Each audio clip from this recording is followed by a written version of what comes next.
viewers, welcome back to our pathology series. Today we are delve into the fascinating topic of hypertrophy and explore its implication in pathology. If you enjoy video on medical topic, make sure to subscribe and share. Now let's get started this topic, hypertrophy. So friend, अगले video में हमने hyperplasia देखा था, जिसमें हम देखा था कि हाइपरप्लेजिया का मतलब क्या होता है कि नंबर ऑफ सेल का इंक्रीज हो जाना। इसमें क्या है आपका कि हाइपरट्रॉफी के केस में क्या होता है कि जो आपका सेल होता है उस सेल का साइज इंक्रीज हो जाना, उसको हम क्या कहेंगे, हाइपरट्रॉफी कहेंगे। तो यहाँ पे हमने पिछले वीडियो में जो हमारा हेडिंग था उसके अकॉर्डिंग हम यहाँ हाइपरट्रॉफी में भी क्या करेंगे, आपका चलेंगे। जैसे कि हम इसमें डिफिनीशन देखेंगे, डायग्राम देखेंगे, मैकेनिज्म देखेंगे, टाइप्स देखेंगे एंड मॉर्फोलॉजी देखेंगे। सो डिफिनीशन में मैंने यहाँ मेंशन किया है कि increase in the size of cell. यहाँ पे क्या होगा, हाइपरट्रॉफी के केस में क्या होगा, जो सेल होगा उसका साइज इंक्रीज होगा, सेल का नंबर नहीं, not number of cell. To an increase in the size of organ, आपका सेल का साइज इंक्रीज होगा तो क्या होगा, ऑर्गेन या टिश्यू का भी क्या होगा, साइज इंक्रीज होगा।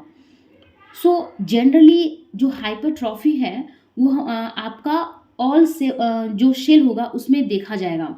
जैसे कि हाइपरप्लेजिया हमने क्या देखा था कि जो केवल आपका लेबाइल सेल और स्टेबल सेल है उसी में हाइपरप्लेजिया देखा जाएगा।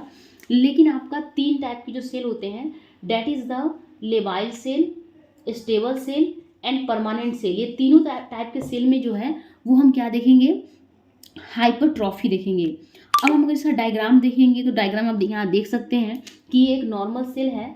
उस नॉर्मल सेल में क्या हुआ, फिजियोलॉजिकल या पैथोलॉजिकल स्ट्रेस की वजह से उसका सेल का साइज क्या हो गया, इंक्रीज हो गया। एक इस बुक में भी मैं आपको डायग्राम एक बुक से दिखा देती हूँ। ऐसे इस बुक में देख लीजिए। जैसे मान लीजिए कि ये आपका क्या है, एक नॉर्मल सेल है। ओके, इस नॉर्मल सेल में क्या हुआ कि किसी भी स्ट्रेस की वजह से इसका सेल का साइज क्या हो गया, इंक्रीज हो गया, तो हम इसको क्या कहेंगे, हाइपरट्रॉफी कहेंगे। सो अगर हम बात करें आपकी मैकेनिज्म क्या है हाइपरट्रॉफी का, सो देखेंगे mechanism.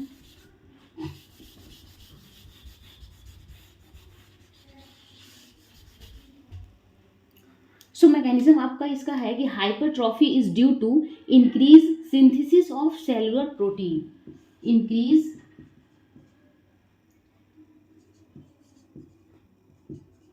Synthesis of cellular protein. Okay, क्या होता है कि हमारा जो हाइपरट्रॉफी के केस में हमारे सेल में जितने भी ऑर्गेनिज्म होते हैं, जितने भी सेलुलर प्रोटीन होते हैं, उस सेलुलर प्रोटीन का क्या होता है कि साइज आपका क्या होता है, इंक्रीज होता है। और ये मैकेनिज्म आपका चलता रहता है, मतलब कि माइटोकॉन्ड्रिया का हुआ, जितने भी ऑर्गेनिज्म है सबका क्या होता है कि सेल आपका क्या होता है, इंक्रीज होते रहता है, सेलुलर प्रोटीन इंक्रीज होता है, जिससे ओवरऑल पूरा हमारा जो सेल होता है उसका साइज इंक्रीज होता है। तो हाइपर जो ट्रॉफी होता है इसका मैकेनिज्म आपका यही होगा कि हाइपरट्रॉफी के केस में क्या होता है कि जितने भी सेलुलर ऑर्गेनिज्म होते हैं उसका साइज क्या होता है, इंक्रीज होना। ओके, सो अब हम देखेंगे कि कितने टाइप्स के होते हैं हाइपरट्रॉफी। तो जनरली हाइपरट्रॉफी हमारे हाइपरप्लेजिया की ऐसे ही इसके 2 टाइप्स होते हैं। पहला आपका होता है physiological hypertrophy and pathological hypertrophy. Physiological hypertrophy का आप एग्जांपल देखते हैं तो हमने हाइपरप्लेजिया की वीडियो में देखा था कि इनलार्जमेंट ऑफ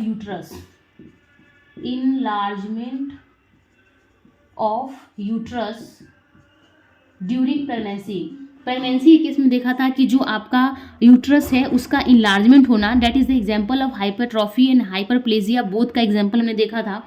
तो आपका फिजियोलॉजिकल एग्जांपल हो गया। हाइपरट्रॉफी का एक और हम एग्जांपल देख सकते हैं, that is the bulging of जो स्केलेटल मसल होता है उसका बल्जिंग होना, वो आपका हो जाएगा। अब हम देखेंगे कि पैथोलॉजिकल हाइपरट्रॉफी का क्या एग्जांपल है। सो पैथोलॉजिकल हाइपरट्रॉफी का जो पहला एग्जांपल होगा वो हम देखेंगे कार्डियक मसल में। पहला एग्जांपल हम देखेंगे कार्डियक मसल में। तो कार्डियक मसल में आपका होगा कि लेफ्ट वेंट्रिकल हाइपरट्रॉफी, मतलब हमारे हार्ट में जो लेफ्ट वेंट्रिकल है उसमें उसका क्या हो जाना, हाइपरट्रॉफी हो जाना। ये आपका पहला एग्जांपल होगा। दूसरा एग्जांपल हम देखेंगे स्मूथ मसल में। स्मूथ मसल में क्या होगा आपका, कार्डियक एचलेशिया। कार्डियक एचलेशिया के केस में क्या होता है कि अगर मान लीजिए आप हमारा आपका ईसोफेगस है, ये हमारा स्टमक है। अब क्या होता है कि हमने जो फूड ये आपका मान लीजिए माउथ से लिया है, वो हमारे ईसोफेगस से होते हुए आता है। ओके, नॉर्मल आता है, फिर आपको यहाँ पे क्या होता है, स्पिंचर होता है, उस स्पिंचर रिफ्लेक्स करता है, फिर हमारे स्टमक में ये फूड आता है।